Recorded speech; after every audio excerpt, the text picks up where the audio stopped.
Halo, iya. Oke, kembali lagi bersama dengan saya di channel Arjemet ya. Kali ini kita akan belajar tentang trigonometri ya. Lagi-lagi kita belajar tentang trigonometri ya. Nah, kenapa kita suka tentang trigonometri? Ya, karena pada umumnya materi ini adalah materi yang sangat disukai oleh peserta didik ya. Benar gak ya? Oh, ya, mudah-mudahan gitu ya kan. Oke, jadi pada pertemuan kali ini saya akan menjelaskan tentang perbandingan trigonometri pada suatu sudut segitiga siku-siku ya. Nah, langsung saja tanpa basa-basi. Nanti kalau terlalu banyak saya ngomong nanti jadi capek lah, langsung pulang ya kan. Nah, biar lebih cepat maka langsung saja ya gitu ya. Oke, misalnya saya mempunyai sebuah sebuah segitiga siku-siku ya. Saya mempunyai sebuah segitiga siku-siku. Kok segitiganya miring-miring ya? Oke, kita buat lagi ya. Ini segitiga siku-siku, anggap ini sebagai segitiga siku-siku.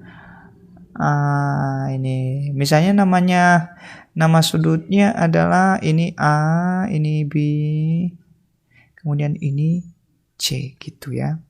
C, ini semua huruf besar ya, huruf kapital ya. Oke, untuk menamai masing-masing sisinya, kita harus melihat sudut yang berada di hadapannya ya.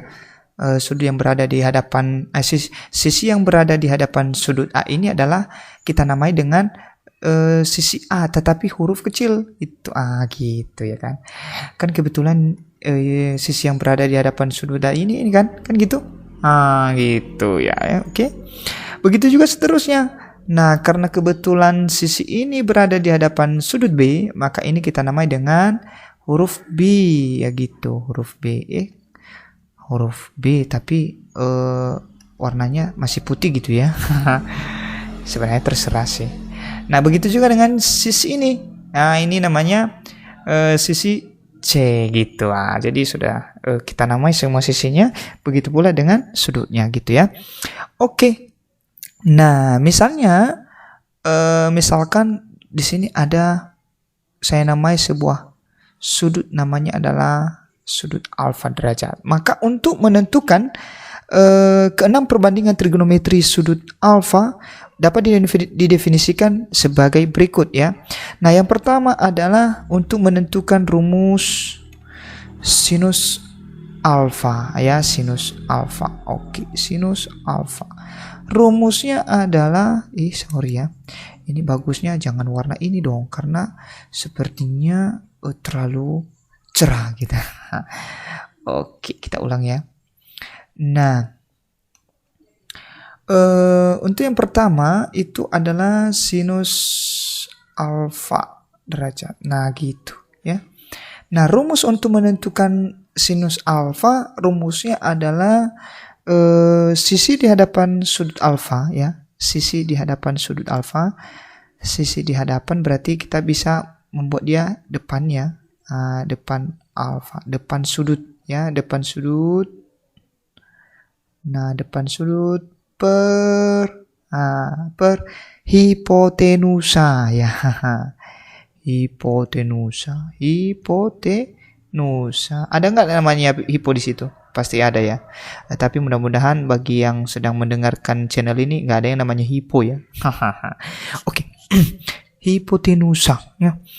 Nah, nanti saya jelaskan apa itu hipotenusa ya. Oke. Untuk menentukan rumus sin alfa, rumusnya adalah depan sudut. Nah, sisi depan sudut. Nah, kalau tadi di sini di sini sudutnya, maka depannya adalah A kecil gitu ya. Atau bisa kita singkat ini menjadi dep. Dep per hip A gitu. Biar lebih keren. Dep hip A gitu. Oke, berarti depan sudut ini berarti A per A gitu. Per hip A, per hip AC. Nah, tentu kita bertanya apa itu hipotenusa? Gitu. Nah, hipotenusa itu ya adik-adik, hipotenusa itu adalah sisi yang berada di hadapan sudut siku-siku. Nah, gitu ya. Jadi biasanya pada penjelasan-penjelasan yang lain sering mengatakan hipotenusa ini adalah sisi miring ya, sisi miring. Tapi menurut saya itu kurang tepat ya. Kenapa? Karena bisa saja sebuah segitiga siku-siku itu sisinya semua miring. Nah gitu ya kan. Nah saya berikan contoh ini ya. Kalau seandainya saya gambarkan sebuah segitiga siku-siku, gambarnya seperti ini ya. Ini. Ini. Di sini. Gitu.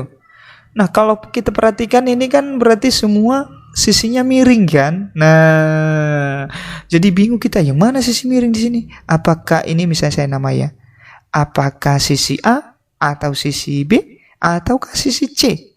Bingung juga kita mana ya hipotenusa. Tapi yang mana ya sisi miring ya kan? Tapi lebih tepatnya untuk penjelasan ini saya lebih condongnya menggunakan hipotenusa ya, tidak dengan menggunakan sisi miring ya adik-adik. Tapi kalau seandainya adik-adik juga suka menggunakan sisi miring, asalkan itu memudahkan adik-adik untuk mengingat, ya silakan saja. Bukan jadi masalah ya. Yang terpenting adalah bahwa adik-adik bisa mengingat rumus perbandingan trigonometri itu sendiri ya. Oke, kita lanjut. Kita lanjutkan. Ini adalah rumus untuk menentukan sin alfa ya. Lalu lanjut dengan cos ya. Cosinus alfa derajat. Nah ini rumusnya adalah sisi dekat sudut. Ya dekat ini. Kalau tadi depan, sekarang dekat. Nah dekat. Per hipotenusa gitu, hipotenusa. Jadi tahu ya apa hipotenusa ya? Atau sering saya singkat menjadi dek. Gitu dek. Jadi gampang mengingat asalkan pernah jadi adik atau pernah punya adik ya, berarti tinggal ingat saja dek ini sebagai fungsi daripada rumus kosinus ya. Jadi dek per hip gitu. Dek per hip berarti adiknya si hipo gitu. Ya. Nah, dekat. Kalau misalnya tadi sudutnya di sini, berarti yang dekatnya dengan sudut ini selain hipotenusa kan berarti sudut B, ya kan? Sudut B. Berarti dekat per hip ya. Dekat per hip artinya adalah bahwa B per C gitu. Kan gampang dong, ya kan? Kalau begini-begini ya mudah Pak, gitu. Oke, lanjut. Untuk menentukan rumus selanjutnya yaitu tangen. Nah, tangen alfa derajat. Nah, kalau tangen alfa lebih gampang lagi ya. Rumusnya adalah sisi depan sudut per dekat sudut. Nah, gitu. Semakin gampang. Nah gitu. Tadi di sini sudut, berarti depannya apa? Gitu. Ini saya singkat lagi D per D. Ya, D per D. Depan, udah lagi depan, dekat lagi. Masih makin asik lah ya kan. Depannya apa? Sisi yang ada di depannya berarti A kan? Dekatnya apa? B. Itu ya. Makin mudah. Gitu ya. Oke. Jadi kalau kita sudah tahu ke rumus ketiga ini, maka sebenarnya masih ada 3 lagi ya. Ada rumus untuk menentukan kotangen, sekan, dan kosekan. Tetapi untuk pertemuan kali ini saya akan menjelaskan ini saja. Karena sebenarnya kalau asal kita sudah tahu rumus ketiga ini, maka mudah sekali untuk menentukan rumus kotangennya, sekannya, dan kosekannya. Karena itu adalah kebalikannya saja ya. Nah, setelah kita mengetahui rumusnya, kita memberikan contohnya. Sebenarnya contohnya gimana ya Pak ya? Ya kan? Maka contohnya begini ya. Contohnya adalah ini. Example. Example itu ya. Example. Nah, misalnya contoh yang gini. Diberikan sebuah segitiga siku-siku ABC misalnya ya. Misalnya diberikan sebuah segitiga siku-siku. Gini. Ini segitiga siku-siku ya. Oke. Pada sebuah segitiga siku-siku ini misalnya ada namanya ditentukan panjang sisi-sisinya ya. Misalnya sisi A ya, misalnya di sini tadi sudut A, di sini sudut B, di sini sudut C. Lalu sisi A berarti harus di hadapannya dong. Ya, berarti di sini sisi A. Sisi A misalnya adalah 3. 3 ya. 3. Kemudian untuk sisi B 3 satuan ya. Untuk sisi B nilainya panjangnya adalah 4 ya, 4 satuan ya. Nah, B-nya di sini berarti di sini 4. B-nya bernilai 4 dong. B sama dengan 4. Nah, gitu. Dan C bernilai 5 ya, gitu 5. Oke. Nah, kalau misalnya kita disuruh untuk mencari ketiga perbandingan trigonometri untuk sudut alfa, katakanlah misalnya sudut alfanya di sini, ya, di sini alfa, maka gampang saja, ya kan? Nah, ditanya apa? Ditanya adalah perbandingan trigonometri, ya,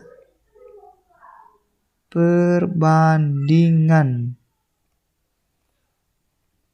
trigonometri untuk sinus, kosinus, dan tangen, ya kan? Nah, gitu. Tadi ini diketahui, ya. Ini ditanya. Satu lagi apa? Dijawab. Gitu ya. Oke. Dijawab. Oke, sekarang jawab. Nah, jawab. Oke, yang pertama. Untuk menentukan sinus alfa. Oh, gampang saja. Tadi rumusnya adalah depan per hip. Per hip. Gitu kan? Oke, kita lihat mana alfa. Ini alfanya. Berarti depannya berapa? 3 dong, ya kan? Depannya 3. Ini depannya kan? Gitu. Depannya 3. Depannya 3. Berarti kita catat 3 per hipotenusa. Hipotenusanya berarti sisi yang berada di hadapan sudut siku-siku. Gitu kan? Berarti per 5. Oke, gampang, sudah dapat kita. Langsung saja. Oke, langsung. Bagian B ditanya lagi nilai cos alfa. Iya dong. Berarti rumusnya tadi apa? Dek. Dek per hip. Gitu. Dek per hip. Deknya apa? Dekat. Nah, gitu. Ini tadi sudutnya. Sebentar ya. Saya hapus dulu ini. Oke. Dek berarti dekat sudut selain hipotenusa. Berarti 4 ya kan? 4 per hipotenusanya 5 ya kan? Kan tetap 5. Oke, gampang lah. Nah, gitu. Lanjut. Satu lagi. Yang ditanya adalah tangennya. Tangen alfa ya. Kalau tangen berarti depan per dekat. Nah, gitu. Depannya berapa depan? Depannya adalah 3.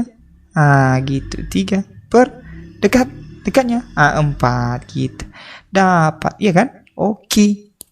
Gampang kan? Gampang lah ya. Oke. Kita lanjutkan lagi. Satu lagi contohnya. Dengan mudah bisa kita jawab, ya kan? Nomor 2 ya. Cukup 2 soal saja ya. Gitu. Nah, misalkan diberikan sebuah segitiga siku-siku ya. Diberikan sebuah segitiga siku-siku segitiga siku-siku ya. Misalnya segitiga siku-sikunya begini. Sama seperti tadi ya. Sebenarnya gambarnya boleh beda-beda ya. Gak mesti harus diikuti gambar saya gitu kan. Nah, misalnya di sini A, kemudian ini B, kemudian ini C, kemudian ini alfa. Sorry, bukan alfa itu, tapi beta. Beta, misalnya sudutnya saya namai dengan beta ya. Oke. Nah, lalu yang dicari adalah tentukanlah ini, misalnya diketahui ya. Misalnya sisi A. Nah, A-nya di sini sudutnya, berarti di hadapannya sisi A-nya nilainya adalah akar 3, ya kan? Akar 3. Akar 3.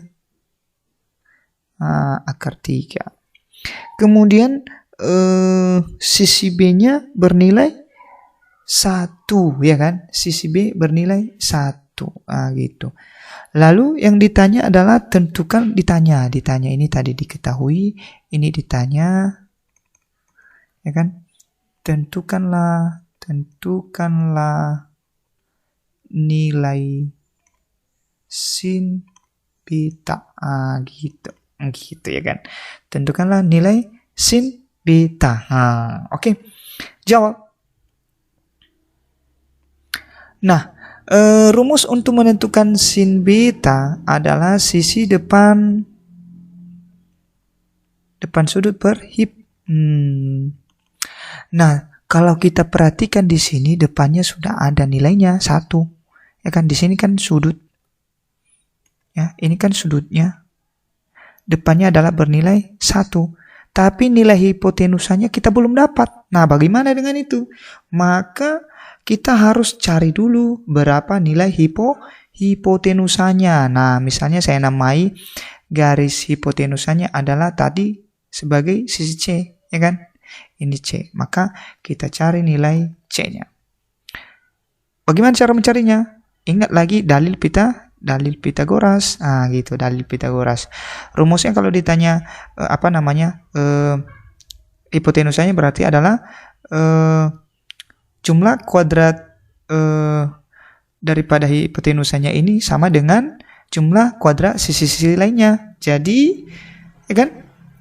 Jadi C kuadrat sama dengan A kuadrat tambah B kuadrat, ya kan? A kuadrat tambah B kuadrat. A kuadratnya berapa? Ini kan A, ini A, berarti akar 3 kuadrat. Ya kan? Ditambah B kuadrat. Yang mana B? Berarti 1 kuadrat. Gitu. Oke.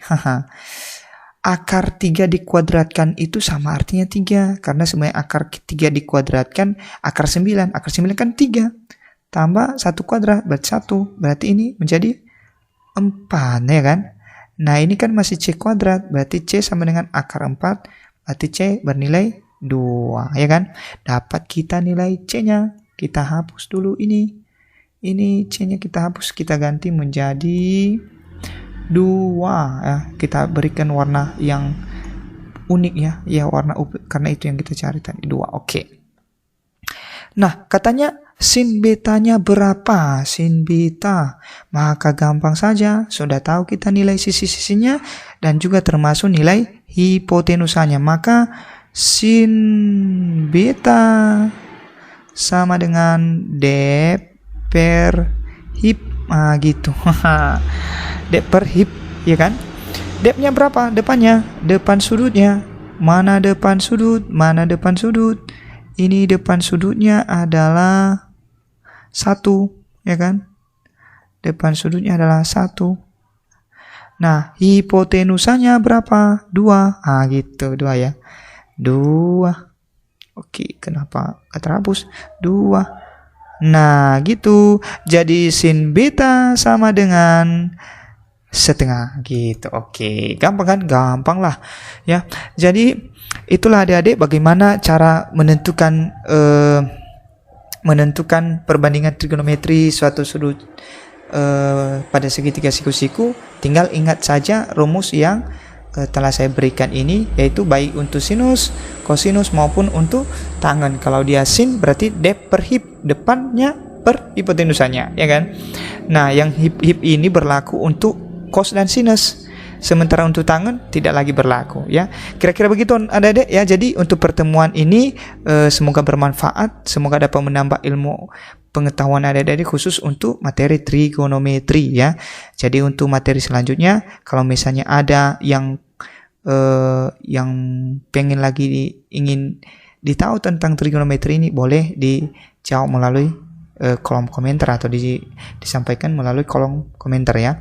Oke, sampai di situ dulu untuk pertemuan kita kali ini. Terima kasih adik-adik dan selamat berjumpa kembali. Bye bye.